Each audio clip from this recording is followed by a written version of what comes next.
खुलुमबाय आं किलिकां ब्रह्म बडलेण्ड बुब्लिनि जानानै बयखौबो बरायना लाबाय दिनै 4 नभेम्बर 2023 नोंथांमोननो बडलेण्ड बुब्लिया दिनैनि साना मानि थाखाय मिथिजायो एबा दिनैनि सानाव मा हाबाफारि फालिनाय जायो नोंथांमोननो फारि फारि बडलेण्ड बुब्लिया फोरमायगोन।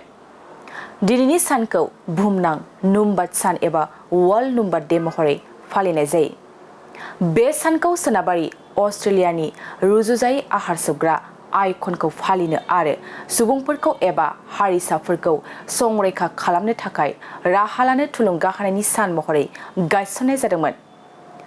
गिबि मुलुग नुम्बाद सानखौ मावथांखि नुम्बाद इंखंजों जागायजेननाय जादोंमोन।